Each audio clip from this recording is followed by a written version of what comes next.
वेणु sir Hindi class में 10वीं कक्षा के सभी छात्र छात्राओं का स्वागत है। आज हम 10वीं कक्षा में मीरा के पद्य भाग पढ़ने वाले हैं। सबसे पहले कवयित्री मीराबाई के बारे में जानते हैं। मीरा का जन्म 1546। मीराबाई का जन्म जोधपुर के चौकड़ी गांव में 1503 में हुआ माना जाता है। 13 वर्ष की उम्र में मेवाड़ के महाराणा सांगा के कुंवर भोजराज से उनका विवाह हुआ।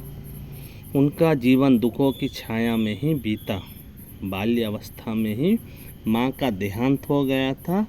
विवाह के कुछ ही साल बाद पहले पति, फिर पिता और एक युद्ध के दौरान ससुर का भी देहांत हो गया।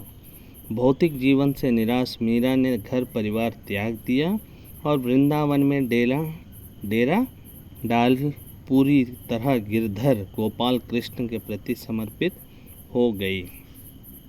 ఇందులో ఏం చెప్పారంటే మీరాబాయి ఎప్పుడు పుట్టింది? 1503 का जन्म जोधपुर అనేది రాజస్థాన్లో ఉంది। జోధ్పూర్లో ఒక గ్రామం చోకడి, దాన్ని మరొక పేరు కుడికి కూడా అంటారు। 13 वर्ष की उम्र में 13 సంవత్సరాల వయసు అప్పుడు మెవాడి యొక్క రాజు మహారాణా సాంగా के कुंवर అతని కొడుకు భోజరాజ్ से उनका विवाह हुआ। భోజరాజ్తోనే వివాహం జరిగింది।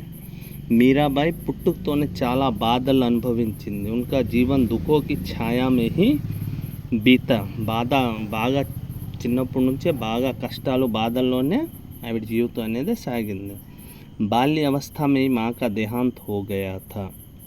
చిన్నప్పుడే తల్లి మరణించింది। వివాహ के कुछ साल बाद పెళ్ళైన కొన్ని సంవత్సరాల్లోనే పహలే పతి, వివాహం అయిన కొన్ని సంవత్సరాలకి ముందు మొగుడు పతి భోజరాజ్ మరణించాడు।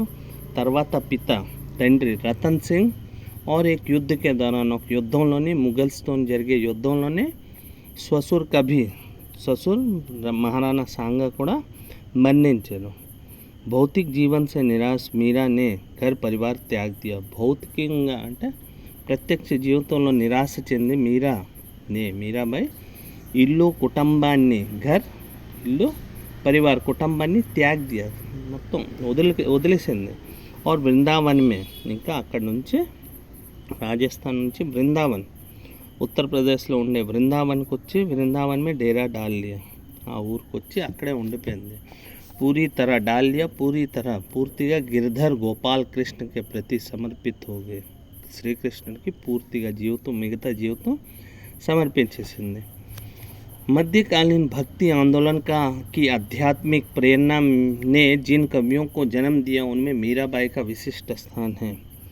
మధ్యకాలంలోని ఏదైతే భక్తి యుగం ఆరంభం అయిందో అందులోని విశిష్టమైన కవుల్లోని అంటే ఆధ్యాత్మిక అంటే భక్తి కాలంలో మనం ముఖ్యంగా రామ్ భక్తి శాఖ, కృష్ణ భక్తి శాఖ చూస్తాం। ఆ శాఖల్లోనే చాలా ముఖ్యమైన కవులు అందరూ కూడా జన్మించారు। అందులోనే మీరాబాయి చాలా ప్రత్యేకమైన స్థానం ఉంది।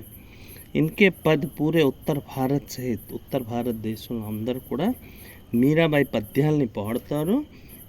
ఈవిడ పద్యాలు ముఖ్యంగా గుజరాత్, బీహార్ और बंगाल तक प्रचलित है। బీహార్, బంగాల్ ప్రతి ఉత్తర భారతదేశంలోనూ చాలా ముఖ్యంగా ఫేమస్, ప్రఖ్యాతి పొందింది। मीरा हिंदी और गुजराती दोनों की कवियत्री मानी जाती है। मीराबाई की हिंदी మరియు గుజరాతీ రెండు భాషల్లోని గొప్ప కవిత్రి అని అంటారు। संत रैदास की शिष्या मीरा की कुल 7-8 कृतियाँ ही उपलब्ध है। रैदास మీరాబాయి గురువు ఎవరో రైదాస్ శిష్యురాలు మీరా రాసిన పుస్తకాల్లోని 7-8 మాత్రమే మనకి ప్రత్యక్షంగా మిగిలి ఉన్నాయి, ఉపలబ్ధ है। मीरा की भक्ति दैन्य और माधुर भाव की है। మీరాబాయి శ్రీకృష్ణుడితోనే ఉండే భక్తి చాలా దీనంగా చాలా బాధాకరంగా ఉండేది। మాధుర్య అంటే ప్రేమతో కూడింది ఉండేది।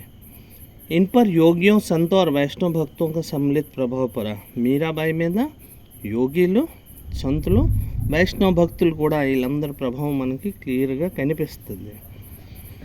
మీరా के पदों की भाषा में మీరాబాయి రాసిన పద్యాల్లోనే ముఖ్యంగా రాజస్థానీ బ్రజ్, రాజస్థాన్లో మాట్లాడే రాజస్థానీ, ఉత్తరప్రదేశ్లో మాట్లాడే బ్రజ్జు और గుజరాతీ భాష కూడా మనకి సంక్లిష్టంగా కనిపిస్తుంది.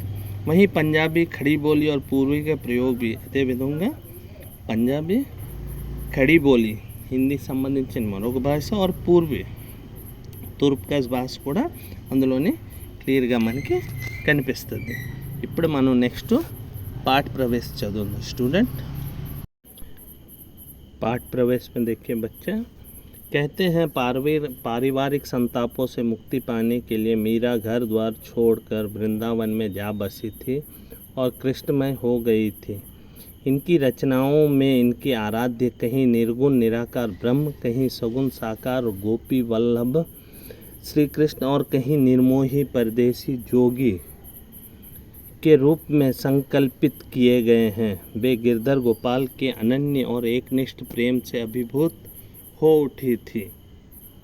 ఇక్కడ ఏం చెప్పడం జరుగుతుందంటే పారివారిక సంతాపోసే ముక్తి, పారివారిక అంటే కుటుంబ బాధ్యతతోని కుటుంబ కార్యకలాపాల నుంచి ముక్తి పొందడం కోసం మీరా ఘర్ ద్వార్ छोड़कर ఇల్లు వాకిలు వదిలేసి బృందావన్ మే జా బసి బృందావన్లో వెళ్ళి నివసించింది. और कृष्णमय మిగతా జీవితం కూడా కృష్ణుడికి అంకితం అయిపోయింది. ఇన్కి రచనాओं में इनके ఆరాధ్య మీరాబాయి రచించే ఏదైతే రచనలు ఉన్నాయో అందులోని ఆరాధ్య పూజించే దేవుడు కహీ నిర్గుణ్ నిరాకార్ బ్రహ్మ. ఎక్కడైనా మనం చదివినట్టయితే నిర్గుణ్ అంటే గుణము లేకుండా, నిరాకార ఆకారం లేకుండా బ్రహ్మ. కహీ సగుణ్ సాకార్ గోపీ వల్లభ్, అక్కడక్కడ గోపీ వల్లభుడు శ్రీకృష్ణుడిలాగా. और కహీ నిర్మోహి పరదేశీ అంటే ఎక్కడో పై ఊర్లో ఉండే ఒక జోగి రూపంలోని సంకల్పిత్ కియే గయే హై, ఆ విధంగా నిరూపించడం జరిగింది. వే గిరిధర్ గోపాల్ కి అనన్య और एकनिष्ठ प्रेम से अभिभूत हो उठी थी. మీరాబాయి ఏదైతే ఉన్నారో ఆవిడ గిరిధర్ గోపాల్ శ్రీకృష్ణుడికి ఏకైక చాలా అమూల్యమైన ఏకనిష్ఠ అంటే ఒకరినే పూజించే ప్రేమ సే అభిభూత్ అంటే శ్రీకృష్ణుడికి చాలా అతి ప్రియమైన ఏకనిష్ఠ ప్రేమ అభిభూత్, ఆ ప్రేమలో మునిగిపోయింది పూర్తిగా. అభిభూత్ हो उठी थी. प्रस्तुत पाठ में संकलित दोनों पद मीरा के इन्हीं आराध्य को संबोधित है. మీరాబాయి రాసిన ఈ రెండు పద్యాల్లోనే రెండు భాగాల్లో ఏవైతే ఉన్నాయో ఇందులోని శ్రీకృష్ణ ఆరాధ్య శ్రీకృష్ణుడికి రకరకాల ఆరాధ్యకు సంబోధిత రకరకాల పేరుతోని సంబోధిస్తారు. మీరా अपने आराध्य से मनुहार भी करती है. మనుహార్ అంటే మనసులో మాట చెప్తుంది, లాడ్ भी करती है అంటే ప్రేమగా చెప్తుంది. తో అవసరం ఆనే పర్ సందర్భం వచ్చేటప్పుడు ఉల్లాహన దేనేసే బి నహి చూక్తి. ఉల్లాహన అంటే గసండు. సమయం సందర్భం వచ్చినప్పుడు శ్రీకృష్ణుడికి గసరకుంటా కూడా ఉండదు. ఉనికి క్షమతాओं का गुणगान స్మరణ करती है. శ్రీకృష్ణుడి యొక్క గుణగానాలు స్మరణ అంటే జ్ఞాపకం చేస్తుంటుంది. तो उन्हें उनके कर्तव्य याद दिलाने में भी देर नहीं लगाती. ఏదైతే శ్రీకృష్ణుడి కర్తవ్యం ఉందో అది కూడా గుర్తు చేస్తుంటుంది. ఓకే బాయ్స్, ఇప్పుడు మనం పోయం చూద్దాం. स्टूडेंट्स मीरा के पद में देखिए, हरि आप हरो जनरी भीर, द्रौपदी री लाज राखी आप गड़ायो चीर, भगत कानन रूप नर हरि धरायो आप शरीर, बूढ़तो गजराज राखियो काटी कुंजर पीर, दासी मीरा लाल गिरिधर हरो महरी भीर. ఇక్కడ మీరాబాయి ఏమన్నా అంటుందంటే హరి అంటే శ్రీకృష్ణుడు, ఆప్ హరో మీరు హరిస్తారు, జనరీ భీర్ జనల యొక్క బాధ మీరు హరిస్తారు, ద్రౌపది రీ లాజ్ రాఖీ మీరు ద్రౌపది పరువుని, లాజ్ అంటే పరువుని, రాఖీ కాపాడారు, ఎలాగా ఆప్ బడాయో చీర్ మీరు ఆవిడికి చీర అందించి ఆవిడ పరువుని కాపాడారు. ఎలాగైతే మహాభారతంలోని దుశ్శాసనుడు ద్రౌపదికి సభలో జుత్తు ఈడ్చుకొని వచ్చి చీర లాగబోతే శ్రీకృష్ణుడు వచ్చి సహాయం చేశాడు. భగత్ కారన్ రూప నర్ హరి ధరాయో ఆప్ శరీర్. భగత్ అంటే బాలభక్తుడు ప్రహ్లాదుడు కారణంగా ప్రహ్లాదుడికి ఎప్పుడైతే వాళ్ళ నాన్న హిరణ్యకశ్యపుడు శిక్షిస్తుంటాడో కారణ్ అంటే ఆ బాలుడు కోసం రూప్ నరహరి అంటే నరసింహ అవతారం ఏదైతే ఉందో విష్ణుమూర్తి నరసింహ అవతారం ధరాయో నరసింహ అవతారంలో వచ్చి తరాయు ఆప్ శరీర్, ఆ అవతారంలో వచ్చి ప్రహ్లాదుడు, భక్త ప్రహ్లాదుడిని మీరు కాపాడారు.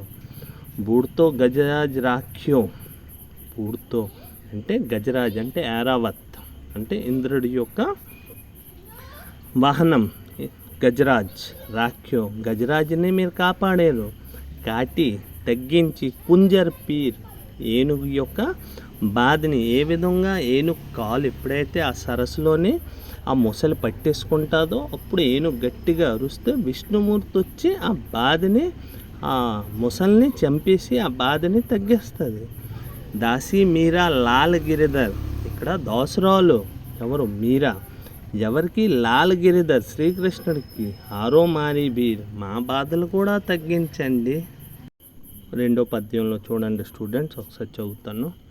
శ్యామ్ మానే చాకర్ రాఖో జీ, గిరిధర్ లాలా మానే చాకర్ రాఖో జీ, చాకర్ रहस्यों बाग लगास्यों नित उठ दर्शन पास्यों, वृंदावन रे कुंज गली में गोविंद लीला गास्यों, चाकरी में दर्शन पास्यों सुमिरन पास्यों, खर्ची भाव भगाती जागीरी पास्यों, तीनों बाता सरसी, मोर मुकुट पीतांबर सोहे, गल वैजंती माला, वृंदावन में धेनु चरावे मोहन मुरली वाला, ऊंचा ऊंचा महल बनावम, बीच बीच राखों बारी, सांवरियारा दर्शन पास्यों पहर कुसुम्बी साड़ी, आधी रात प्रभु दर्शन तीजियो जमुना जी रे तीरा, मीरा रा प्रभु गिरिधर नागर हिवाड़ो घनो अधीरा.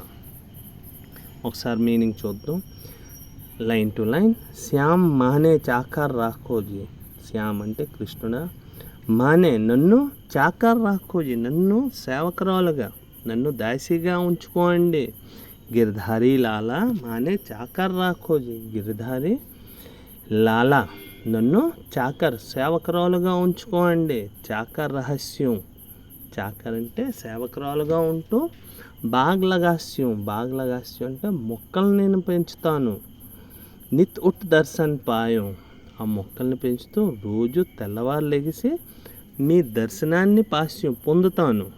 బృందావన్ రీ కుంజ్ గలీమే, బృందావన్లో ఏదైతే ఊరుందో ఇందులో ఏదైతే సందులు, కుంజగలి చాలా ఇరుగ్గా ఉండే సందుల్లోని గోవింద లీలా గాస్యం అంటే శ్రీకృష్ణుల లీలల్ని గాస్యం అంటే పాడుకుంటాను.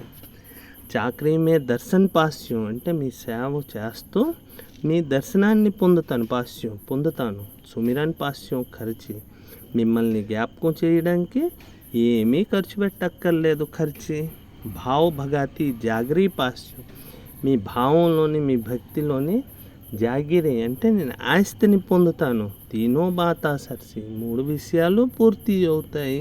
ఏంటంటే మీ దర్శనం పొందుతాను, మిమ్మల్ని జ్ఞాపకం చేసుకుంటాను, మీ భక్తి ఆస్తిని కూడా నేను పొందుతాను. మోర్ ముకుట్ పీతాంబర్ సోహే, మోర్ ముకుట్ అంటే నెమలి పించు ధరించిన కిరీటం వేసుకొని, పీతాంబర్ సోహే, పీతాంబర్ అంటే పసుపు వస్త్రాలు ధరించి, గల వైజంతిమాల మెడలోని వైజంతిమాల, వైజంతి పువ్వులు అనేది అడవిలో దొరికి ఒక పువ్వులు, ఒక రకాలు. వైజంతి మాల దండ వేసుకొని, బృందావనమే ధేను చరావే, బృందావనంలో ఆ ఊర్లోని ధేను అంటే ఆవుల్ని చరావే కాసుకొని, మోహన్ మురళీవాల, మోహన్ అంటే కృష్ణుడు, మురళీవాల, మురళి అంటే ఏదైతే ఫ్లూట్ ఉంటుందో అది వాగించేవాడు, ఫ్లూట్. మోహన్ మురళీవాల, శ్రీకృష్ణుడు ఎలాంటి వాడు? మోహన్ మురళీవాల. ఊచా ఊచా మహల్ వనామం అంటే ఎత్తు ఎత్తు శిఖరాలతో కూడిన మహల్, మహల్ అంటే మనకి కోట, ఎత్తైన మేము కోట నిర్మించి, బీచ్ బీచ్ రాక్కో బారి, మధ్య మధ్యలోని ఖాళీ ఉంచుతాను, ఆ ఖాళీలోనే నేను తోట వేసుకుంటాను. సామర్యారా దర్శన పాస్యం, సామర్య అంటే కృష్ణుడి యొక్క దర్శనం పొందుతాను. పహర్ కుసుంబి సాడి, కుసుంబి అంటే ఎర్రటి చీర కట్టుకొని శ్రీకృష్ణుడి దర్శనం పొందుతాను. ఎక్కడ? ఆది రాత్, అర్ధరాత్రి ప్రభు దర్శన్, శ్రీకృష్ణుడి దర్శనం దీజ్యో జమునా రే తీరా, జమునా నది తీరాన్నే మీ దర్శనం ఇవ్వండి. మీరారా ప్రభు గిరిధర్, మీరా శ్రీకృష్ణ గిరిధర్ నాగర్ ఎవరైతే ఉన్నారో అది ఎవరికి సొంతం? మీరారా ప్రభు గిరిధర్ నాగర్. హివాడో ఈ హృదయంలోని ఘనో అధీరా, హృదయంలోని ఉత్సాహంగా ఉంది మిమ్మల్ని దర్శించుకోవాలని. Okay, thank you students.